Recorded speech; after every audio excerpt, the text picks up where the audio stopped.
ज्येष्ठ पूर्णिमा व्रत कथा। जय श्री कृष्णा, राधे राधे।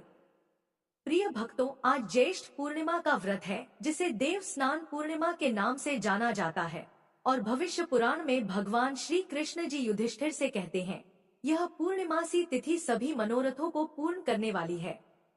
किसी पवित्र नदी में स्नान करने मात्र से हजारों ब्रह्मा हत्या जैसे पाप कट जाते हैं। छोटे छोटे कोटि सहस्त्र पाप जो आपसे हुए हैं, वह सब इस देव स्नान पूर्णिमा के प्रभाव से समाप्त हो जाते हैं। पूर्णिमा चंद्रमा की प्रिय तिथि है क्योंकि इसी दिन चंद्रमा 16 कलाओं से परिपूर्ण होते हैं। चंद्रदेव ने स्वयं कहा है कि जो इस पूर्णिमा तिथि में भक्ति पूर्वक विधिवत मेरी पूजा करेगा, मैं प्रसन्न होकर उसकी सभी मनोकामनाएं पूर्ण कर दूंगा। और कथा श्रवण, पूजा या उपवास करने वाले भक्तों के घर में अचल लक्ष्मी का वास होता है। इसी दिन अन्य स्थानों पर वट सावित्री का पवित्र व्रत भी रखा जाता है जो अचल सुहाग को प्रदान करती है। तो आज आप सुनिए ज्येष्ठ पूर्णिमा की यह दुर्लभ कथा। पद्म पुराण के अनुसार द्वापर युग में एक समय की बात है। यशोदा जी ने भगवान कृष्ण जी से कहा, है कृष्ण, तुम सारे संसार के उत्पन्न करता, पोषक तथा उसके सहार करता हो। आज कोई ऐसा व्रत मुझसे कहो जिसके करने से मृत्यु लोक में स्त्रियों को विधवा होने का भय न रहे तथा यह व्रत सभी मनुष्यों की मनोकामनाएं पूर्ण करने वाला हो। यशोदा जी की आय सुनकर भगवान कृष्ण कहने लगे, हे माता, तुमने अति सुंदर प्रश्न किया है। मैं तुमसे ऐसे ही व्रत को विस्तार पूर्वक कहता हूँ। हे माँ, सौभाग्य की प्राप्ति के लिए स्त्रियों को 32 पूर्णमासियों का व्रत करना चाहिए। इस व्रत के करने से स्त्रियों को सौभाग्य संपत्ति मिलती है। यह व्रत अचल सौभाग्य देने वाला एवं भगवान शिव के प्रति मनुष्य मात्र की भक्ति को बढ़ाने वाला है। यशोदा जी कहने लगी, है कृष्ण, सर्वप्रथम इस व्रत को मृत्यु लोक में किसने किया था, इसके विषय में विस्तार पूर्वक मुझसे कहो। तब भगवान श्री कृष्ण कहने लगे कि इस भूमंडल पर एक अत्यंत सुप्रसिद्ध राजा चंद्रहास थे। उनकी बहुत ही सुंदर कार्तिका नाम की एक नगरी थी। वहां पर धनेश्वर नाम का एक ब्राह्मण रहता था और उसकी स्त्री अति सुशीला रूपवती थी। दोनों ही उस नगर में बड़े प्रेम के साथ रहते थे। घर में धन धान्य आदि की कमी नहीं थी, किंतु उनको एक बहुत बड़ा दुख था कि उनके कोई संतान नहीं थी। इस दुख से वह अत्यंत दुखी रहते थे। एक समय एक बड़ा तपस्वी योगी उस नगर में आया। वह योगी उस ब्राह्मण के घर को छोड़कर अन्य सभी के घरों से भिक्षा लाकर भोजन किया करता था। रूपवती से वह भिक्षा नहीं लिया करता था। उस योगी ने एक दिन रूपवती से भिक्षा न लेकर किसी अन्य घर से भिक्षा लेकर गंगा किनारे जाकर प्राप्त भिक्षा को प्रेम पूर्वक खा रहा था।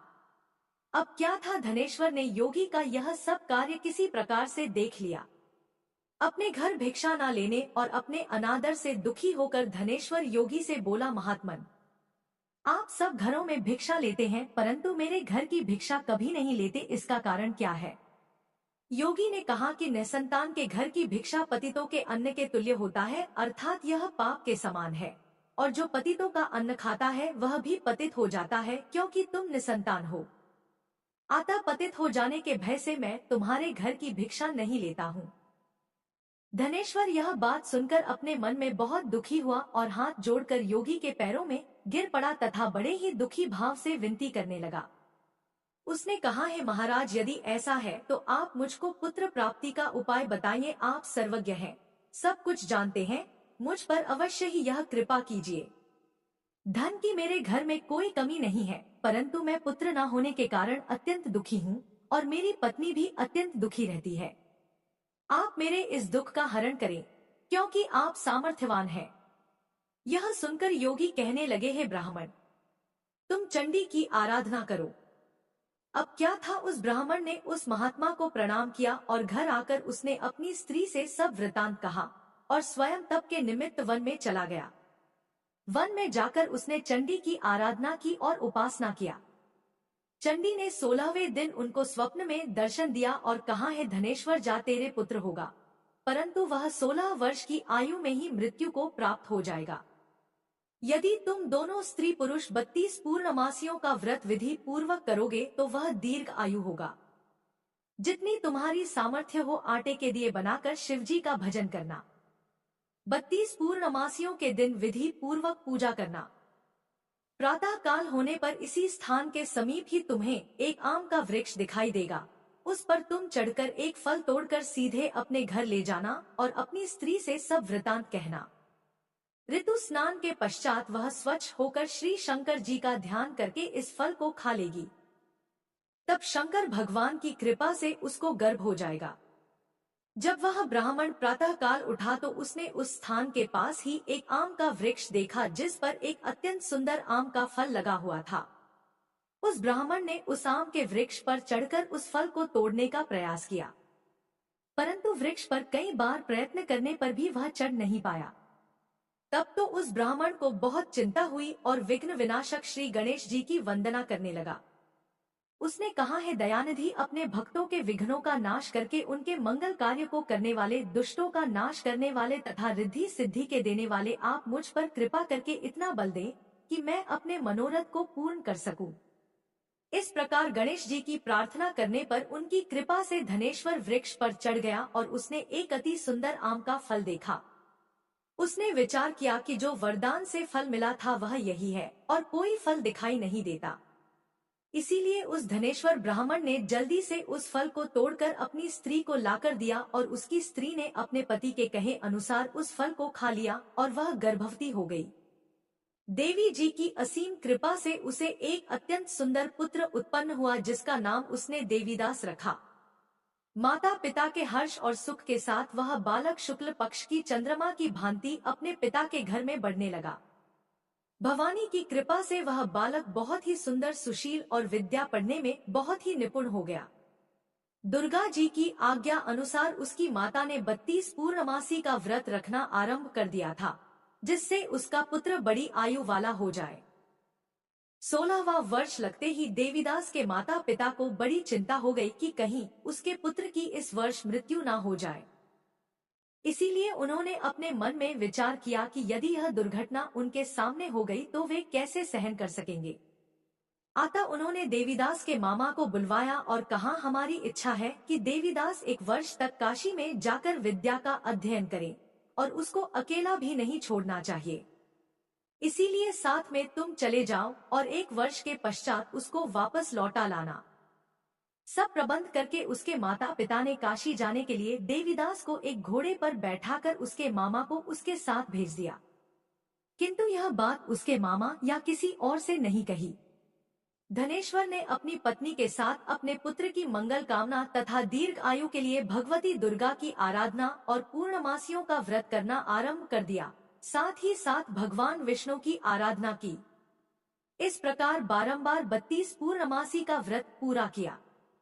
कुछ समय पश्चात एक दिन वह दोनों मामा और भांजा मार्ग में रात्रि बिताने के लिए किसी गांव में ठहरे थे। उस दिन उस गांव में एक ब्राह्मण की अत्यंत सुंदरी, सुशीला, विदुषी और गुणवती कन्या का विवाह होने वाला था। जिस धर्मशाला के अंदर वर और उसकी बारात ठहरी हुई थी, उसी धर्मशाला में देवीदास और उसके मामा भी ठहरे हुए थे। संयोगवश कन्या को तेल आदि चढ़ाकर मंडप आदि का कृत किया गया तो लग्न के समय पर वर को मिर्गी का दौरा पड़ा। वर के पिता ने अपने कुटुंब से परामर्श करके निश्चय किया कि यह देवीदास मेरे पुत्र जैसा ही सुंदर है, मैं उसके साथ ही लग्न कर देता हूँ और बाद में विवाह के अन्य कार्य मेरे लड़के के साथ हो जाएंगे। ऐसा सोचकर देवीदास के मामा से जाकर वह व्यक्ति बोला कि तुम थोड़ी देर के लिए अपने भांजे को हमें दे दो, क्योंकि मेरे पुत्र को मिर्गी का दौरा पड़ा है, उसके साथ लग्न नहीं हो सकता। यदि इस बात का पता लड़की वालों को चलेगा तो हमारी बदनामी होगी और इतना अच्छा रिश्ता टूट जाएगा। तब उसका मामा कहने लगा कि जो भी कुछ कन्यादान के समय वर को मिलेगा सब कुछ हमें दे दिया जाए तो मेरा भांजा इस बारात का दूल्हा बन जाएगा। यह बात सुनकर वर के पिता ने स्वीकार कर देवीदास को अपने बेटे के रूप में दूल्हा बना दिया और इसके साथ सब विवाह कार्य रात्रि में विधि पूर्वक संपन्न हो गया। पत्नी के साथ वह भोजन ना कर सका और अपने मन में सोचने लगा कि ना जाने यह स्त्री कैसी होगी। वह एकांत में इन्हीं सब बातों को सोचने लगा तथा उसकी आंखों से आंसू भी आ गए। तब वधू ने पूछा कि क्या बात है, आप इतने उदासीन और दुखी क्यों हो रहे हैं? तब उसने सब बातें जो वर के पिता व उसके मामा में हुई थी उसको बतला दी। तब कन्या कहने लगी, यह ब्रह्मा विवाह के विपरीत हो कैसे सकता है। देव, ब्राह्मण और अग्नि के सामने मैंने आपको ही अपना पति बनाया है, इसीलिए आप ही मेरे पति हैं। मैं आपकी ही पत्नी रहूंगी, किसी अन्य की कदापि नहीं। तब देवीदास ने कहा, ऐसा मत करिए, क्योंकि मेरी आयु बहुत थोड़ी है। मेरे पश्चात आपकी क्या गति होगी, इस बात को अच्छी तरह विचार कर लो। परंतु वह दृढ़ विचार करने वाली थी, बोली कि जो आपकी गति होगी वही मेरी गति होगी। हे स्वामी, आप उठिए और भोजन करिए, आप निश्चित ही भूखे होंगे। इसके बाद देवीदास और उसकी पत्नी दोनों ने भोजन किया तथा शेष रात्रि वे सोते रहे। प्रातः काल देवीदास ने अपनी पत्नी को 3 नगों से जड़ी हुई एक अंगूठी दी, एक रुमाल दिया और बोला, हे प्रिय, इसे लो और संकेत समझकर स्थिर चित्त हो जाओ। निश्चिंत होकर तुम आराम से अपने पिता के घर रहो। मेरा मरण और जीवन जानने के लिए एक पुष्प वाटिका बना लो, जिसमें सुगंधित वाली एक वन मलिका लगा लो। उसको प्रतिदिन जल से सींचती रहना और आनंद के साथ खेलो कूदो तथा उत्सव मनाओ। जिस समय जिस दिन मेरा प्राणांत होगा, मैं मरूंगा, ये फूल सूख जाएंगे और ये फिर हरे भरे हो जाए तो जान लेना कि मैं जीवित हूँ। देवीदास यह समझाकर वहां से चला गया। प्रातः काल होते ही वहां पर गाजे बाजे बजने लगे और जिस समय विवाह के कार्य समाप्त करने के लिए वर तथा सब बाराती मंडप में आए, तो कन्या ने वर को भली प्रकार से देखकर अपने पिता से कहा, यह मेरा पति नहीं है। मेरा पति वही है जिसके साथ रात्रि में मेरा विवाह हुआ था। इसके साथ मेरा विवाह नहीं हुआ है। यदि यह वही है तो बताएं, मैंने इसको रात्रि में इन्हें क्या दिया था। कन्यादान के समय जो मैंने आभूषण आदि दिए थे उन्हें दिखाएं तथा रात में मैंने कौन सी गुप्त बातें इससे कही है वह भी बताएं। यह सब सुनकर पिता ने उसके कथन अनुसार वर को बुलाया। कन्या की यह सारी बातें सुनकर वह कहने लगा कि मैं कुछ नहीं जानता। इसके पश्चात लज्जित होकर वह मुरझाया सा मुंह लेकर चला गया और सारी बारात भी अपमानित होकर वहां से लौट गई। प्रिय भक्तगणों, भगवान श्री कृष्ण आगे कहते हैं, हे माता, इस प्रकार देवीदास काशी विद्या अध्ययन के लिए चला गया। जब कुछ समय बीत गया तो काल से प्रेरित होकर एक सर्प रात के समय उसको डसने के लिए वहां आया। उस विषभर के प्रभाव से उसके शयन का स्थान चारों ओर से विष की ज्वाला से विषैला हो गया। माता पिता के पूर्णमासी व्रत करने के प्रभाव से वह सर्प उसको काट नहीं पाया, क्योंकि पहले ही उसके माता पिता ने 32 पूर्णमासी का व्रत कर रखा था। इसके बाद दोपहर के समय स्वयं काल वहां आया और उसके शरीर से उसके प्राणों को निकालने का प्रयास करने लगा, जिससे वह मूर्छित होकर पृथ्वी पर गिर पड़ा। भगवान की कृपा से उसी समय पार्वती जी के साथ श्री शंकर भगवान वहां आ गए। उनको मूर्छित दशा में देखकर पार्वती जी ने भगवान शंकर से प्रार्थना की और कहा, हे स्वामी, इस बालक की माता ने पहले 32 पूर्णमासी का व्रत किया था, जिसके प्रभाव से हे भगवान आप इसको प्राणदान दे। भवानी के कहने पर भक्तवत्सल भगवान शिव शंकर जी उसको प्राणदान दे दिए। इस व्रत के प्रभाव से काल को भी पीछे हटना पड़ा और देवीदास स्वस्थ होकर बैठ गया। उधर उसकी स्त्री उसके काल की प्रतीक्षा किया करती थी। जब उसने देखा कि उस पुष्प वाटिका में पुष्प, पत्ते और फूल कुछ भी नहीं रहे तो उसको अत्यंत ही आश्चर्य हुआ, और जब कुछ ही देर बाद वह हरा भरा हो गया, तब वह जान गई कि उसके पति के ऊपर मृत्यु के जो बादल मंडरा रहे थे वह छट गए हैं, उसका पति अब जीवित है। यह देखकर वह बहुत ही प्रसन्न मन से अपने पिता से कहने लगी, पिताजी, मेरे पति जीवित हैं, आप उनको ढूंढिए। जब 16वां वर्ष व्यतीत हो गया तो देवीदास भी अपने मामा के साथ काशी से चल दिया। इधर देवीदास का ससुर उसको ढूंढने के लिए अपने घर से जाने ही वाला था कि वह दोनों मामा भांजा वहां पर आ गए। उनको आया देखकर उनका ससुर बहुत ही प्रसन्नता के साथ अपने घर ले गया। उस समय नगर के निवासी भी वहां इकट्ठा हो गए और सबने निश्चय किया कि अवश्य ही इसी बालक के साथ इस कन्या का विवाह हुआ था। इसके पश्चात सभी भगवान विष्णु को और शिव जी को धन्यवाद करने लगे। माता भवानी को बारंबार प्रणाम करने लगे। सभी नगरवासी आनंदित हो गए। देवीदास की पत्नी सौभाग्यवती हुई। कुछ दिन बाद देवीदास अपनी पत्नी और मामा के साथ अपने ससुर के घर से बहुत सा उपहार और धन लेकर अपने घर के लिए प्रस्थान किया। जब वह अपने गांव के निकट आया तो कई लोगों ने उसको देखकर उसके माता पिता को पहले ही जाकर खबर दे दी कि तुम्हारा पुत्र देवीदास अपनी पत्नी और मामा के साथ आ रहा है। ऐसा समाचार सुनकर पहले तो उन्हें विश्वास ही नहीं हुआ, किंतु जब और लोगों ने भी आकर उनकी बात का समर्थन किया तो उनको बड़ा आश्चर्य हुआ। लेकिन थोड़ी देर में देवीदास ने आकर अपने माता पिता के चरण में अपना सिर रखकर प्रणाम किया और उसकी पत्नी ने अपने सास ससुर के चरणों को स्पर्श किया तो माता पिता ने अपने पुत्र और वधू को अपने हृदय से लगा लिया और दोनों के आंखों में खुशी के आंसू बह चले। अपने पुत्र और पुत्रवधू के आने की खुशी में धनेश्वर ने बड़ा भारी उत्सव किया और ब्राह्मणों को भी बहुत सा दान दक्षिणा देकर प्रसन्न किया। प्रिय भक्तों, भगवान श्री कृष्ण कहने लगे कि हे माता, इस प्रकार धनेश्वर 32 पूर्णमासियों के व्रत के प्रभाव से पुत्रवान हो गया। जो भी स्त्रियां इस व्रत को करती हैं, वे जन्म जन्मांतर में वैधव्य का दुख नहीं भोगती और सदैव सौभाग्यवती रहती हैं। यह मेरा वचन है, इसमें कोई संदेह नहीं। यह व्रत पुत्र पौत्र देने वाला तथा संपूर्ण मनोकामनाओं को पूर्ण करने वाला है।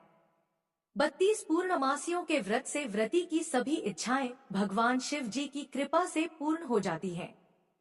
हे करुणानिधान, हे भोलेनाथ, हे जगतपति भगवान, जिस प्रकार आपने ब्राह्मण के पुत्र की रक्षा की, देवीदास की पत्नी को सौभाग्यवती बनाया, उसी प्रकार इस कथा कहानी को सुनने वाले, कहने वाले और हुंकारा भरने वाले भक्तों पर अपनी कृपा बनाए रखना, उनको सौभाग्य, सुख, पुत्र और सर्व संपदा देना। प्रिय भक्तगणों, पूर्णिमा व्रत कथा को पूर्ण करने के लिए आइए श्रवण करते हैं श्री सत्यनारायण भगवान की दिव्यमयी कथा। प्रेम से बोलिए श्री सत्यनारायण भगवान की जय।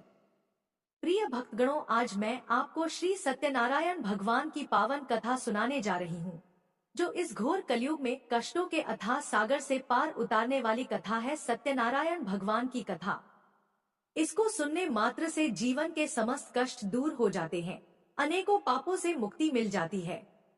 घर में धन धान्य की कभी कमी नहीं होती, घर के आंगन में तिलकारियां गूंजने लगती हैं। यदि कष्टों से छुटकारा चाहते हैं तो भगवान श्री सत्यनारायण की कथा का श्रवण करें, जो स्कंद पुराण के रेवा खंड में वर्णित है, जिसमें 5 अध्याय और प्रत्येक अध्याय में 5 दिव्यमय दुर्लभ कथाएं हैं, जिसे बीच में छोड़े बिना अंत तक जरूर सुने। श्री सत्यनारायण भगवान की इस कथा को सुनने वाले भक्तों की मनोकामनाएं पूर्ण हो।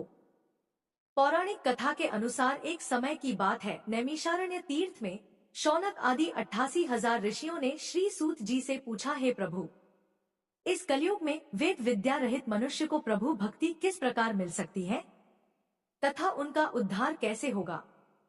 हे मुनि श्रेष्ठ, कोई ऐसा तप बताएंगे जिससे थोड़े समय में ही पूर्ण फल मिले और मनोवांछित फल भी मिल जाए। इस प्रकार की कथा सुनने की हम इच्छा रखते हैं। सर्व शास्त्रों के ज्ञाता श्री सूत जी बोले, हे वैष्णवों में पूज्य, आप सभी ने समस्त प्राणियों के हित की बात पूछी है, इसलिए मैं एक ऐसे श्रेष्ठ व्रत को आप सभी को बताऊंगा, जिसे नारद जी ने लक्ष्मी नारायण जी से पूछा था और स्वयं लक्ष्मीपति ने मुनि श्रेष्ठ नारद जी से इस कथा को कहा था। आप सब इसे ध्यान से सुनिए। एक समय की बात है, योगीराज नारद जी दूसरों की हित की इच्छा लिए अनेकों लोकों में घूमते हुए मृत्यु लोक में आ पहुँचे। यहाँ उन्होंने अनेक योनियों में जन्मे प्रायः सभी मनुष्यों को अपने कर्मों द्वारा अनेकों दुखों से पीड़ित देखा। उनका दुख देख नारद जी सोचने लगे कि कैसा यत्न किया जाए, जिसके करने से निश्चित रूप से मानव के दुखों का अंत हो जाए। इसी प्रकार मनन करते हुए वह विष्णु लोक में गए। वहां वह देवों के ईश नारायण की स्तुति करने लगे, जिनके हाथों में शंख, चक्र, गदा और पद्म थे और गले में वर माला पहने हुए थे। स्तुति करते हुए नारद जी बोले, हे भगवान, आप अत्यंत शक्ति से संपन्न हैं, मन तथा वाणी भी आपको नहीं पा सकती। आपका आदि, मध्य तथा अंत नहीं है। निर्गुण स्वरूप सृष्टि के कारण भक्तों के दुख को दूर करने वाले हैं।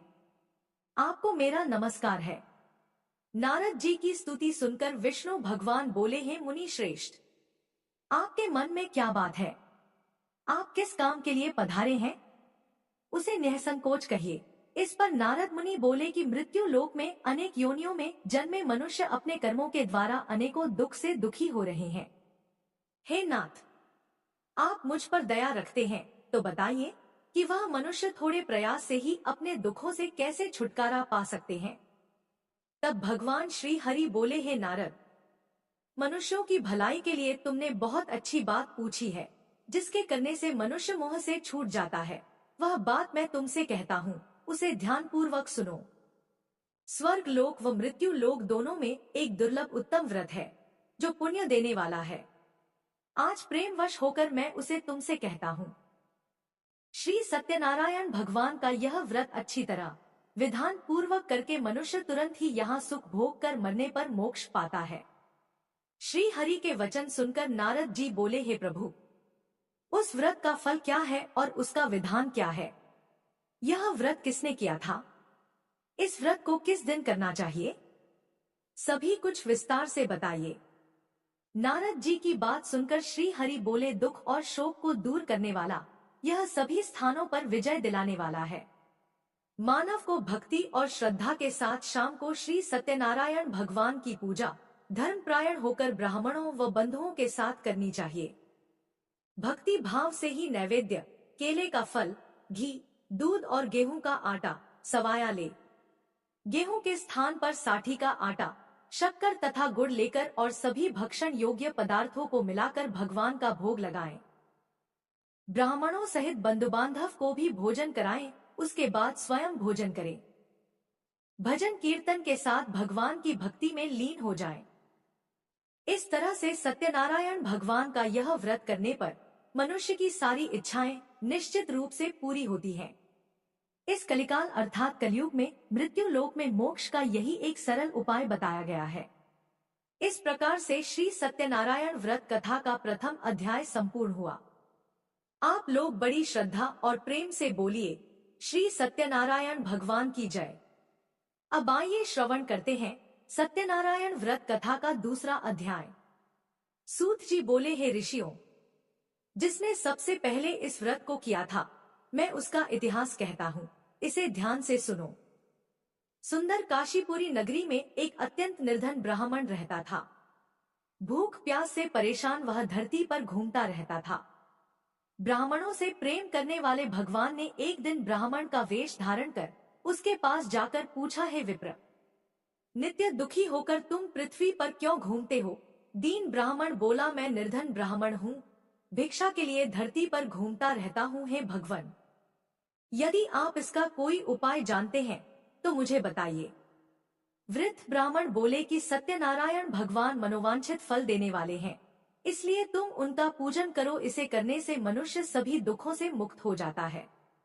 वृद्ध ब्राह्मण बनकर आए सत्यनारायण भगवान उस निर्धन ब्राह्मण को व्रत का सारा विधान बताकर अंतर्ध्यान हो गए। ब्राह्मण मन ही मन सोचने लगा कि जिस व्रत को वृद्ध ब्राह्मण करने को कह गया है, मैं उसे अवश्य करूंगा। यह निश्चय करने के बाद उसे रात में नींद नहीं आई। वह सवेरे उठकर श्री सत्यनारायण भगवान के व्रत का निश्चय कर भिक्षा के लिए चला गया। उस दिन निर्धन ब्राह्मण को भिक्षा में बहुत धन मिला, जिससे उसने बंधु बांधव के साथ मिलकर श्री सत्यनारायण भगवान का व्रत संपन्न किया। भगवान सत्यनारायण का व्रत संपन्न करने के बाद वह निर्धन ब्राह्मण सभी दुखों से मुक्त हो गया और अनेक प्रकार की संपत्तियों से युक्त हो गया। उसी समय से यह ब्राह्मण हर माह इस व्रत को करने लगा। इस तरह से सत्यनारायण भगवान के व्रत को जो मनुष्य करेगा, वह सभी प्रकार के पापों से छूटकर मोक्ष को प्राप्त होगा। जो मनुष्य इस व्रत को करेगा वह भी दुखों से मुक्त हो जाएगा। सूत जी बोले, इस तरह से नारद जी से नारायण जी का कहा हुआ श्री सत्यनारायण व्रत को मैंने तुमसे कहा। हे विप्रों, मैं अब और क्या कहूँ? ऋषि बोले, हे मुनिवर, संसार में उस विप्र से सुनकर और किस किस ने इस व्रत को किया, हम सब इस बात को सुनना चाहते हैं। इसके लिए हमारे मन में श्रद्धा का भाव है। सूत जी बोले, हे मुनियों, जिस जिसने इस व्रत को किया है वह सब सुनो। एक समय वही विप्र धन और ऐश्वर्य के अनुसार अपने बंधु बांधवों के साथ इस व्रत को करने को तैयार हुआ। उसी समय एक लकड़ी बेचने वाला बूढ़ा आदमी आया और लकड़ियां बाहर रखकर अंदर ब्राह्मणों के घर में गया। प्यास से दुखी लकड़हारा उन्हें व्रत करते देख प्रणाम कर पूछने लगा कि आप यह क्या कर रहे हैं तथा इसे करने से क्या फल मिलेगा, कृपया मुझे भी बताइए। ब्राह्मण ने कहा कि हे राजन, सब मनोकामनाओं को पूरा करने वाला यह सत्यनारायण भगवान का व्रत है। इनकी कृपा से ही मेरे घर में धन धान्य आदि की वृद्धि हुई है। विप्र से सत्यनारायण व्रत के बारे में जानकर लकड़हारा बहुत प्रसन्न हुआ। चरणामृत लेकर वह प्रसाद खाने के बाद अपने घर गया।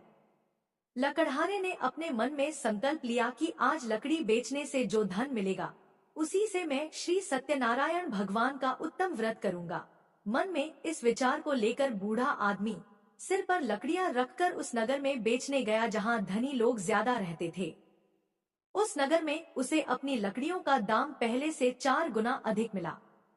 बूढ़ा प्रसन्नता के साथ दाम लेकर केले, शक्कर, घी, दूध, दही और गेहूं का आटा लिया और सत्यनारायण भगवान के व्रत की अन्य सामग्रियां लेकर अपने घर गया।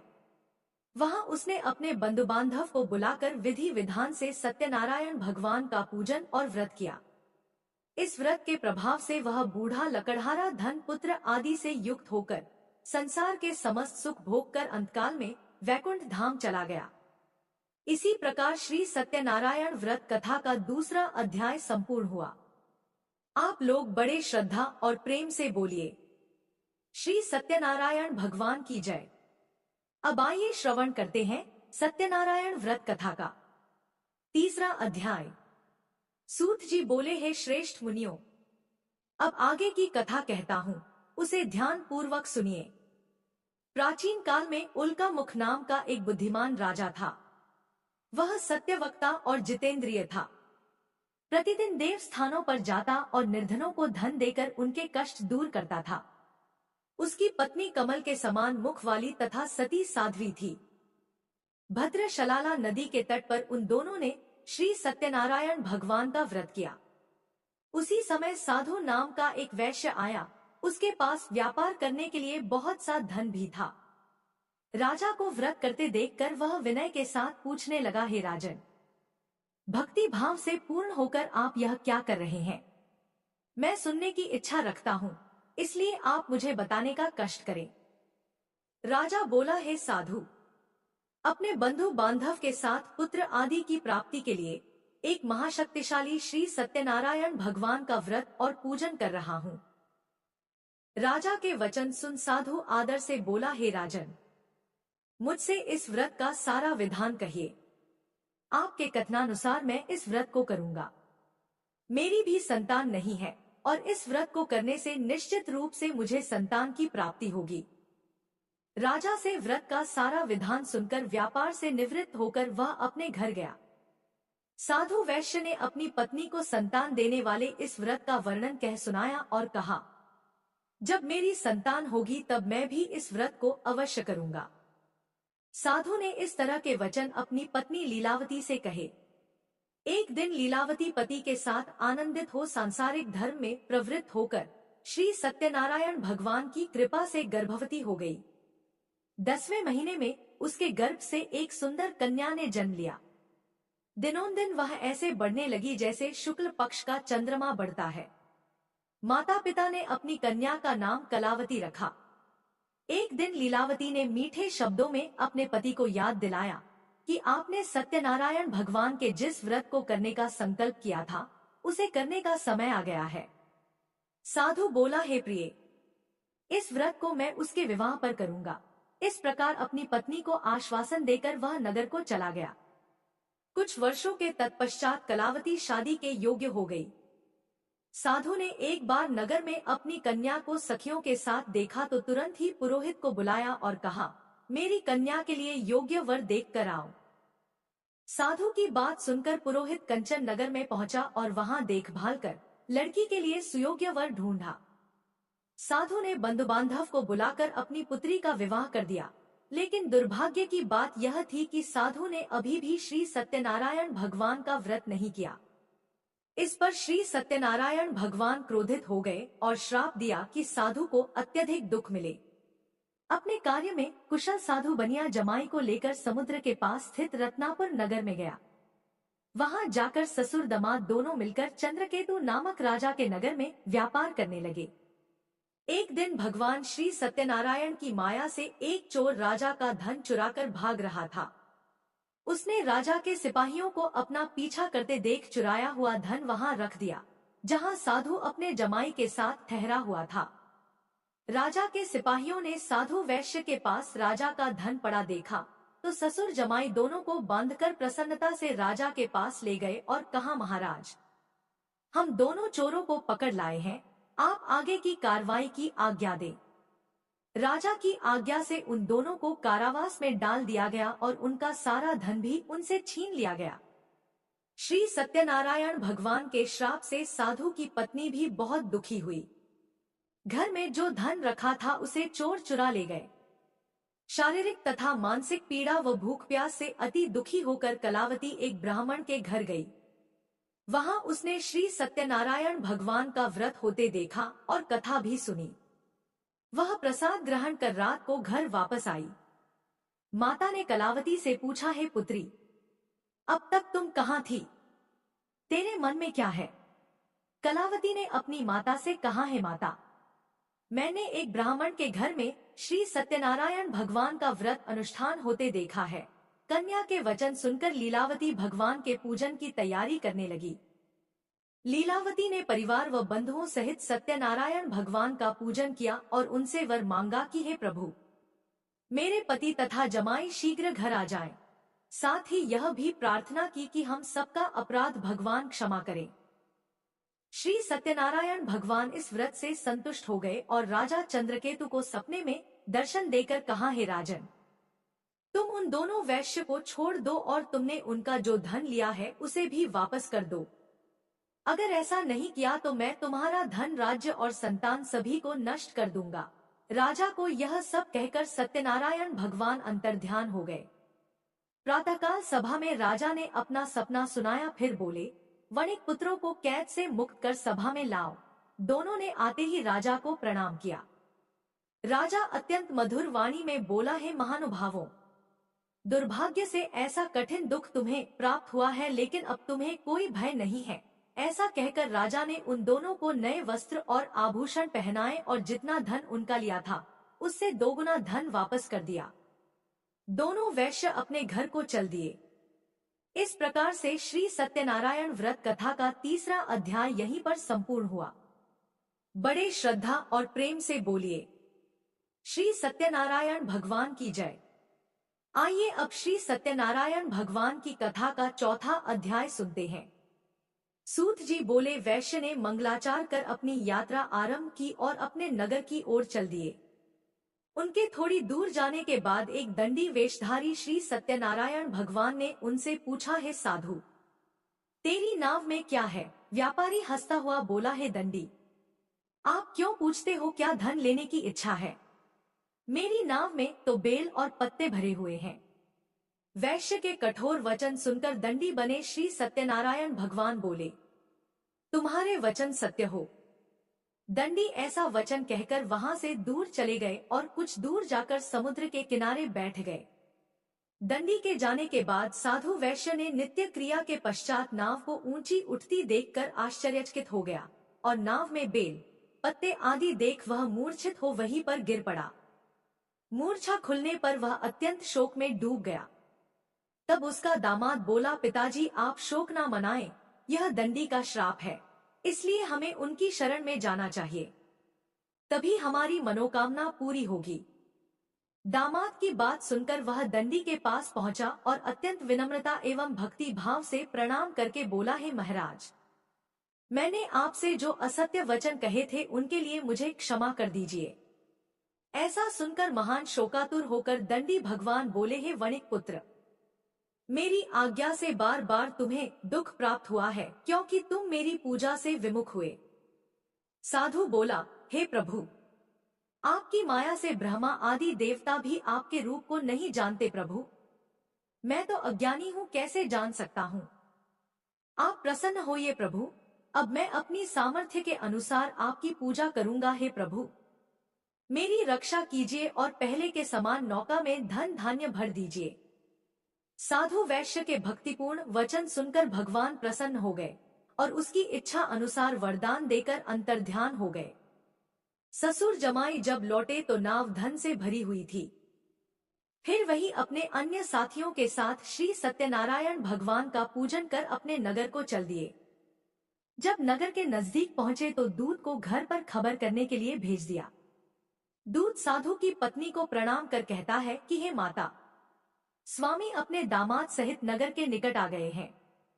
दूत की बात सुन साधु की पत्नी लीलावती ने बड़े हर्ष के साथ श्री सत्यनारायण भगवान का पूजन कर अपनी पुत्री कलावती से कहा, है पुत्री, मैं अपने पति के दर्शन को जा रही हूँ, तू कार्य पूर्ण कर शीघ्र आ जाना।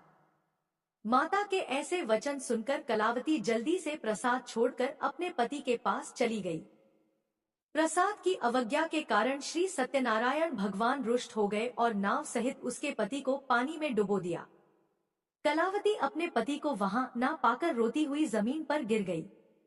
नाव को डूबा हुआ देख और कन्या को रोता हुआ देख साधु दुखी होकर बोला, हे प्रभु, मुझसे तथा मेरे परिवार से जो भी भूल हुई है उसे क्षमा करें। साधु के दीन वचन सुनकर श्री सत्यनारायण भगवान प्रसन्न हो गए और आकाशवाणी हुई, है साधु, तेरी कन्या मेरे प्रसाद को छोड़कर आई है, इसलिए उसका पति अदृश्य हो गया है। यदि वह घर जाकर प्रसाद खाकर लौटती है तो उसे इसका पति अवश्य मिलेगा। ऐसी आकाशवाणी सुनकर कलावती घर पहुंचकर प्रसाद ग्रहण करती है और फिर आकर अपने पति के दर्शन करती है। इसके बाद साधु अपने बंधु बांधव सहित श्री सत्यनारायण भगवान का विधि विधान से पूजन करता है। इस लोक का सुख भोगने के बाद अंत में स्वर्ग जाता है। इस प्रकार से श्री सत्यनारायण भगवान व्रत कथा का चतुर्थ अध्याय संपूर्ण हुआ। बड़े ही श्रद्धा और प्रेम से बोलिए, श्री सत्यनारायण भगवान की जय। आइए अब श्री सत्यनारायण भगवान की कथा का 5वां अध्याय सुनते हैं। सूत जी बोले, हे ऋषियों, मैं और भी एक कथा सुनाता हूँ, उसे भी ध्यानपूर्वक सुनो।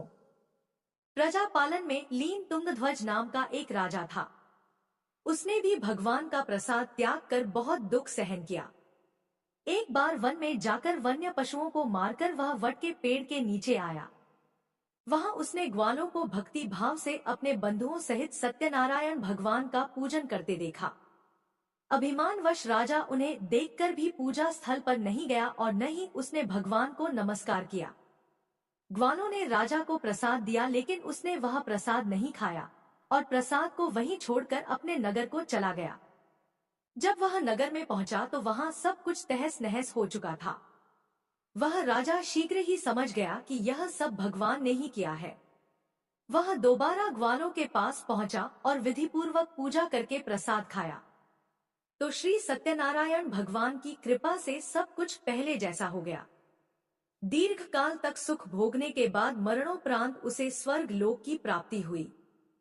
जो मनुष्य परम दुर्लभ इस व्रत को करेगा अथवा सुनेगा, भगवान श्री सत्यनारायण की अनुकंपा से उसे धन धान्य की प्राप्ति होगी। सत्यनारायण भगवान की कृपा से निर्धन धनी हो जाता है और दुर्बल बलवान हो जाता है। संतानहीन मनुष्य को संतान सुख मिलता है और सारे मनोरथ पूर्ण होने पर मानव अंतकाल में बैकुंठ धाम को जाता है। सूत जी बोले, जिन्होंने पहले इस व्रत को किया अब उनके दूसरे जन्म की कथा भी सुनिए। शतानंद नामक ब्राह्मण ने सुदामा के रूप में जन्म लेकर भगवान श्री कृष्ण की भक्ति कर मोक्ष प्राप्त किया। उल्कामुख नाम के महाराज राजा दशरथ बने और श्री रंगनाथ का पूजन कर बैकुंठ को प्राप्त हुए। साधु नाम के वैश्य ने धर्मात्मा व सत्य प्रतिज्ञ राजा मोरध्वज बनकर अपने पुत्र को आरे से चीरकर मोक्ष को प्राप्त हुआ। महाराज तुंगध्वज स्वयंभू मनु हुए। उन्होंने बहुत से लोगों को भगवान की भक्ति में लीन कर मोक्ष प्राप्त किया। लकड़हारा भील अगले जन्म में निषाद राजा हुआ, जिसने भगवान श्री राम के चरणों की सेवा कर मोक्ष प्राप्त किया। इस प्रकार श्री सत्यनारायण व्रत कथा का 5वां अध्याय संपूर्ण हुआ। बड़ी ही श्रद्धा और प्रेम से बोलिए, श्री सत्यनारायण भगवान की जय। बोलिए, श्री सत्यनारायण भगवान की जय। श्रोताओं, पूरी सत्यनारायण व्रत कथा का निहितार्थ यह है कि लौकिक एवं पारलौकिक हितों की साधना के लिए मनुष्य को सत्य आचरण का व्रत लेना चाहिए। सत्य ही भगवान है, सत्य ही विष्णु है। लोक में सारी बुराइयों, सारे कलेश, सारे संघर्षों का मूल कारण है सत्य आचरण का अभाव। श्री सत्यनारायण व्रत कथा पुस्तिका में इस संबंध में एक श्लोक है, जिसका अर्थ है कि सत्यनारायण व्रत का अनुष्ठान करके मनुष्य सभी दुखों से मुक्त हो जाता है। कलिकाल में सत्य की पूजा विशेष रूप से फलदायी है। सत्य के अनेक नाम हैं, यथा सत्य नारायण, सत्य देव सनातन, सत्य रूपी विष्णु भगवान कलयुग में अनेक रूप धारण करके लोगों को मनवांछित फल देंगे। इसी प्रकार से श्री सत्यनारायण व्रत कथा संपूर्ण हुई। जय श्री सत्यनारायण भगवान। अगर वीडियो पसंद